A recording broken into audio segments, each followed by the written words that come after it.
There are three things certain in life today: death, taxes, and you will wait on hold when you call the CRA. Parents may not be taking up the new spots. So part of why I asked this is Ontario Auditor General recently studied this, and they actually found that 27% of spots weren't being filled. In response to this, we see that a friend of the Prime Minister, an RBC banker, has been appointed to this portfolio at close to $700,000 a year. So my question is that what we need? I mean, we've got lots of statistics, but as I learned from a stats professor in universities, there's lies, damn lies, and statistics. So having the statistics doesn't mean anything if they're not going to actually do something about it and have an ability to help their agents do it. I agree. You can make statistics tell just about any story. This guy's garage.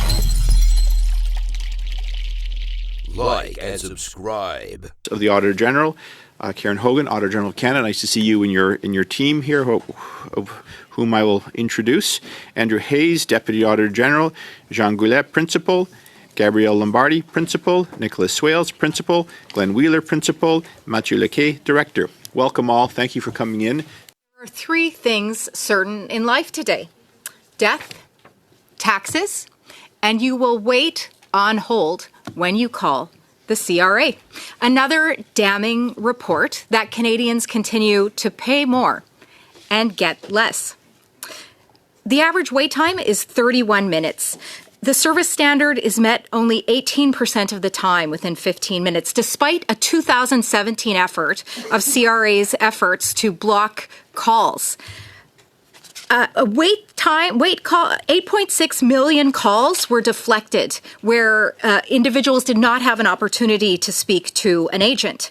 As far as accuracy is concerned, only 54% of the time accurate information was given, and 17% of the time relative to tax-specific questions. The priority for the CRA is breaks, in that it was shown that the CRA placed greater importance on how closely they adhered to their schedule for their shift and breaks than the accuracy and completeness of the calls that were provided. In one call recording, after 9 minutes, the agent remarked that the personal information authentication was taking too long for a 90-year-old caller who was having difficulty finding and recalling the correct answers. So why should Canadians tolerate this unacceptable service? I think there's lots of opportunities within Canada Revenue Agency to improve how they provide service to Canadians, and having only about 10% of an agent's annual performance review based on the accuracy and completeness of their responses, in my mind, does not encourage a good culture where accuracy and completeness is top of mind. In Canada, our tax system is a voluntary one, and Canadians are expected to provide their tax returns on time with accurate information. And I think in return, they should expect that the Canada Revenue Agency will be available in a timely fashion and provide them with accurate information. And what we're seeing is that is not the case. This was meant to be a follow-up to see if things had improved since 2017. And I would say that if you're calling about a general question, they haven't gotten better. But if you are calling about specific things about your account, you will get an accurate answer. However, the My Account creation was meant to take calls away from a call center, and a majority of the calls received by the call center right now are trying to access My Account. So I think there's a lot of opportunities to make this more efficient for Canadian taxpayers. Thank you. A quick follow-up, are you good? Sure. The contract with IBM quadrupled from $50 million over 10 years to $190 million. When asked as well, neither Shared Services Canada nor the Canada Revenue Agency could confirm whether the invoice levels of activity, which were the basis for the charges invoiced to the agency, were accurate. So we're seeing the same type of practices not being followed that we saw in Arrive scam. When will this government learn, and will Canadians ever get value for money? Well, when we set out to do this audit, we were actually looking at the accuracy and timeliness of CRA's responses, but obviously we wanted to turn to whether or not the call center was providing good value for money. When we looked at the contract, which started at $50 million and is now estimated to be valued at $190 million, it does represent services for 3 departments. So the Canada Revenue Agency is about 30% of that value. But we found that invoices received very little scrutiny. And as you mentioned, that Shared Services and Canada Revenue Agency didn't verify the accuracy of what was being charged. So there were enough red flags here for me, and my inability to conclude on value for money is such that I will be starting an audit on the management of this contract so that it would inform the future contract for call center services that Shared Services Canada has just released. I'm thrilled. Thank you. Thank you. very much. I know the government has announced a huge investment in our national events, including increased wages, better benefits, and addressing some of the concerns that our service men and women have addressed. So that should help with recruitment. I know one of the recent meetings we had, the Lieutenant Governor, the Lieutenant General and the Deputy Minister had indicated they had new recruitment strategies in place as well. So the increased budget, the recruitment strategies, do you see those addressing the concerns that you've raised in your report? I think that obviously increasing the salary of our Canadian Armed Forces will improve recruitment, but also retention. And I do think that a recruitment strategy will help. But we identified other weaknesses that could help with recruitment. And I think one of the places to start is to understand why more than half of the people who apply sort of abandon the recruitment process and no longer have contact with the Canadian Armed Forces. Until you understand why individuals are leaving the recruitment process, you can't make changes that will help address. Our report does highlight some changes that were made during the audit, but again, too early to know the kind of impact that it will have on recruitment. Okay, I appreciate that. I think there's probably not an MP in the legislature that hasn't received calls about the slowness at CRA. I know I spoke with the Secretary of State on that, and he had indicated there was a 100-day plan put in place. From your perspective, CRA's recent steps, such as increasing call capacity and expanding the digital services, can you talk about whether or not they address the gaps that were identified? Mm-hmm. Those two elements that you raise, I think, are part of the concerns that we've seen, but there are others. I believe that many of the callers don't have the tools they need to actually respond to some of the questions that they receive. And we made some recommendations around improving those tools. I do think that having the evaluation of an agent more focused on the accuracy and completeness of their responses versus adherence to schedules would change the approach and indicate that the culture is one where the Canada Revenue Agency should provide accurate information. So there are many facets. I trust that the 100-day plan, as well as the responses to our recommendations, can only improve the situation for individuals trying to call the Canada Revenue Agency. Thank you, Mr. Chair, and thank you to the team for being here, and congratulations, Ms. Hogan, on your 5-year anniversary. In your report on childcare, you say that the Liberals have fulfilled their responsibilities, and you quote that when it comes to flexibility, but there's no metric on flexibility. And in your report, you actually state that families outside of the standard hours are struggling to find care. So I'm just wondering how you can say that they are meeting their responsibilities. So I said that the federal funding has led to improvements in early childhood and learning, but it is still time left, right, to decide whether or not all of the responsibilities have been met. The federal funding has helped reduce the cost of childcare. 5 provinces and 3 territories are already at $10 a day, which is ahead of the deadline of 2026. Additional spots have been created, but there's still a lot of work left to be done there. But then it was impossible for me to evaluate other areas, whether it came to accessibility or the quality of childcare. So while the funding's helped improve this situation, there's still room for improvement. So do we have any idea how many kids are still without care? Well, all I know is what the federal government received from the provinces and territories, and I can highlight what Statistics Canada would tell you that there in 2021 there was 2.2 million children who were aged 5 years and under.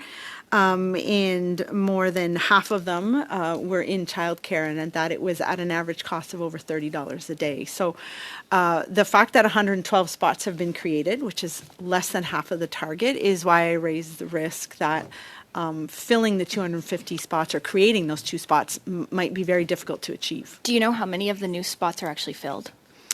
And that's actually a piece of information that the federal government isn't gathering from the provinces and territories. In fact, they turned to another Statistics Canada survey to understand why parents may not be taking up the new spots. So part of why I asked this is Ontario Auditor General recently studied this, and they actually found that 27% of spots weren't being filled. Mm-hmm. That's very concerning to me. We're spending a lot of money. The government, the Liberals keep boasting about how much money is being spent. We don't actually know how many kids are actually seeing the benefits of this. So you actually raised something that I've been working on with some of my colleagues in the Provincial Auditors General Office. We felt that it was important to try and coordinate some of our work on topics exactly like this, where there's a lot of federal funding, but a lot of the heavy lifting happens in the provinces and territories. And so there will be 2 other provinces who will be looking at this as well.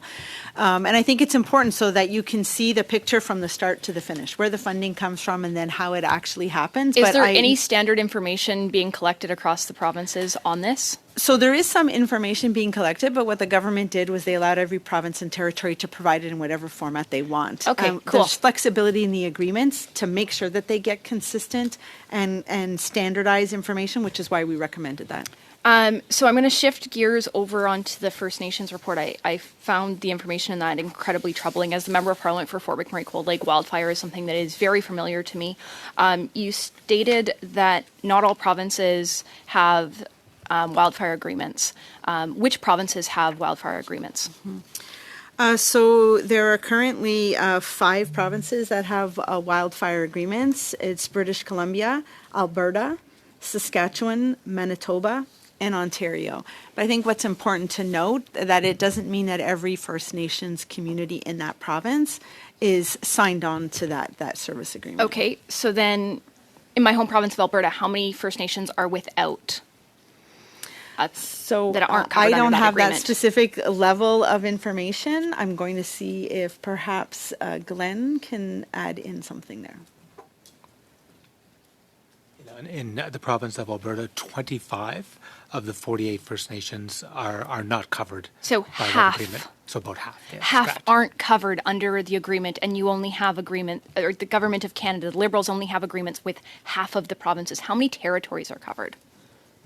There are no territories that have agreements. So this is an abject failure. This is why we concluded that the progress on our recommendations from a 2022 report were unsatisfactory. There's a lot of work, and I think that Indigenous Services Canada really needs to rethink how they approach engaging and working with First Nations communities. And they're trying to get to these tripartite agreements between the province, the nations, and the federal government. How many of those exist? It was announced in the 2019 budget. Mm-hmm. So in 2022, we actually looked at agreements, and there was 6 emergency service agreements that had been put in place. None of them were tripartite. They were just moving to tripartite. They were sort of dual party agreements. So 6 years post announcement in budget, and there's still 0. Well, right now, what even more concerning is there's less service agreements, right, between 22 and now. And I think a service agreement provides the clarity to First Nations communities on what to expect in an emergency. And even if you're working towards something new, you could renew contracts that expire. You could put something in place to provide some clarity and certainty to First Nations communities. Thank you. That is the time, I'm afraid, Ms. Goodridge. How does the agency's shift towards digital services like extended chat hours and new account recovery tools align with your recommendations for long-term service improvements?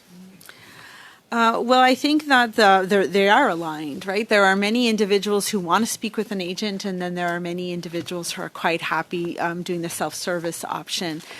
So there's an opportunity to improve Charlie, the chatbot. As we looked at, only 2 in 6 questions that we asked, which were general in nature, were accurate, when other publicly available artificial intelligence tools were giving better answers. So I think that our recommendation around improving tools, not just automated tools, but the tools that agents have, so that once you reach an agent, the call can be more efficient and effective.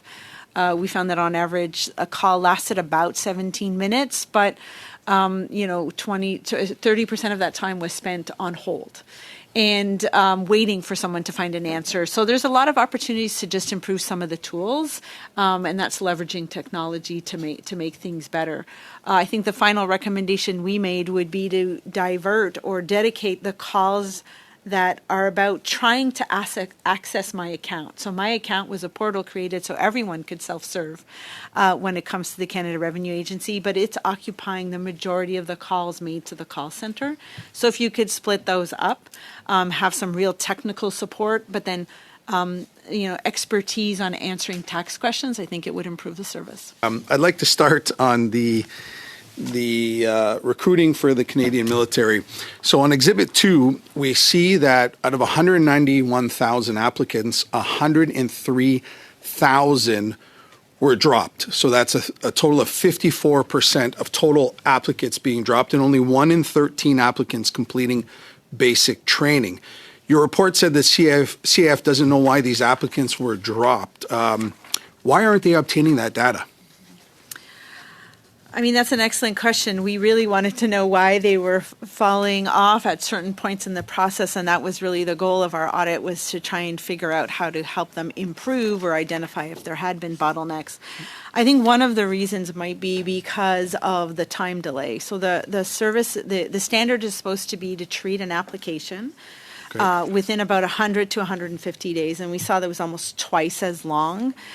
So I would imagine that people, like they do with any job, they apply to sort of abandon that pursuit because they find another employment. So I did find that out of the 191,000,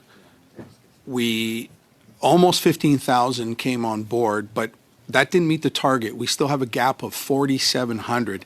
That is particularly scary because our CFA isn't equipped. What does that mean for our armed forces if we have a gap of 4,700 personnel? So you're right, during the period of our audit, only 1 in 13 people who applied ended up starting basic training. I think it's important, and you highlighted exhibit number 2. There's other information in there that talks about over 50,000 applications that are still sort of in the pipeline and being treated. And that's why I think it's important for national defense to figure out why people are dropping off, because you can't make changes to your process if you don't know why people are abandoning it. Thank you. I'd like to move on to the other military report on the housing Canadian Armed Forces members. So your report shows the National Defense failed to meet housing needs. We're at least 5,200 units short. And the ones that we do have are outdated spaces with no Wi-Fi. Some don't even have functioning sanitary waste systems. We also have stories that members are having to couch surf. And I think the low point is an article that came out in 2022 that said that they were being advised to go to Habitat for Humanity to find housing. I find that concerning. Do you want to elaborate on that? The National Defence is not managing their housing in a way that will meet their needs or the needs of their members at all. I think what was concerning for me is that we saw the poor condition of so many housing units that I think you and I would not want to live in, and we shouldn't expect that our Canadian Armed Forces members I think they would said live they were in. 60, some of them an average of 60 years old. Some of the so there's two types of buildings. Okay. There are quarters, which are meant for basic training and temporary housing or transigent housing. They're not supposed to be long-term. Some people are living in those long-term. Then there are residential units, so a house that's unfurnished. And some of the quarters are over 60 years old. One was built actually in 1930. And when maintenance isn't being done, because we saw that in about 25% of the cases, regular inspections aren't being done, you don't know the needs for maintenance, and then that results in housing that's in poor condition. And as you mentioned, we saw lack of safe water to drink or potable water in buildings, toilets that didn't flush, and exterior walls that needed repairs. And do we have a number on how many new units were built since the audit? So I don't have that number Okay. handy. What I can tell you is since over the audit period, there has been a reduction in units that are available. Yeah. So it's clear that the plan needs to be adjusted in order to meet the needs, and that they need to consider more up-to-date information than what they're using in their plan. Also considering that they want to recruit more So- than they currently have on. So I see also there, like on housing here, 3,800 units will be built over the next 20 years. So this is my next question here. In response to this, we see that a friend of the Prime Minister, an RBC banker, has been appointed to this portfolio at close to $700,000 a year. So my question is that what we need? Or do the ministers just need to prioritize the Canadian military for the sake of our security and sovereignty and do their job? So I think you're talking about the appointment to the agency, the procurement agency for national defense, and they would not be dealing with the building of housing units. There is a special operating agency called the Canadian Forces Housing Agency that deals with the building of units, and they did receive $2.2 billion to fund a plan over 19 years. So it's really too early to know whether or not that will be enough. But I would encourage, as I have in other reports with National Defence, that they update their estimates on a regular basis with accurate information so that they have a better picture of what they need going forward. Thank you very much. The $10 per day childcare goal has been met in 5 provinces, I believe, and the 3 territories as well. Do you have any idea, or can you speculate on what the holdup is in the other half of those provinces that have yet to meet that goal? So I couldn't speculate. I guess what I would tell you is you're right. There are 5 provinces, Quebec, Newfoundland, Manitoba, Saskatchewan, and PEI, that have already reached the $10 per day. And all 3 territories have as well. Now, some of them already had $10 a day before this all started, so I think that's important to point out. I think I would point you to perhaps the Auditor General of Ontario's report, who looked at the results in Ontario to get some more specific information on a province. But it's clear that it takes the cooperation and funding from multiple layers of government and also parents. And I think what's concerning here is that many provinces have flagged the sustainability of this going forward. And that's why we've recommended that the government needs to act now to get more comparable and comprehensive information across the country before you start making future funding decisions, or as you're making those future funding decisions, so that they can be well informed. Thank you. I'm going to go back to CRA audit.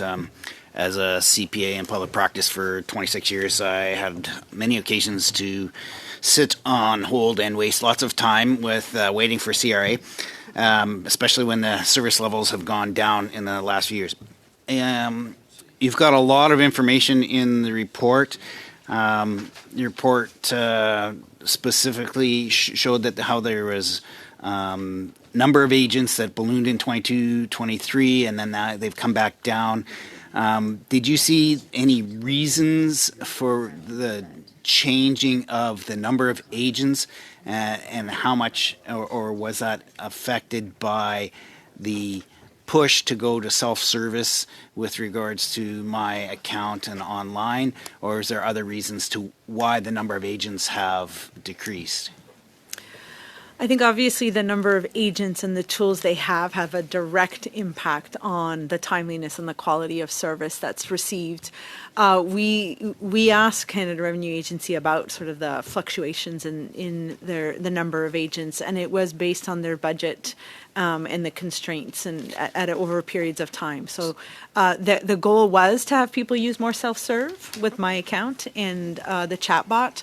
But as I mentioned previously, it resulted in more calls in just trying to access my account. Okay, for part of that, well, dealing with several seniors, lots of seniors that are not going to be dealing with online services, and several people that may not even be seniors that are not technically able to deal with those. They're going to be relying much more on these call centers. Mm-hmm. Now, some of the stats that you had in here, you said that only 17% of the non-specific information was actually accurate, and that also that only the annual training and analysis was about 30 minutes per agent,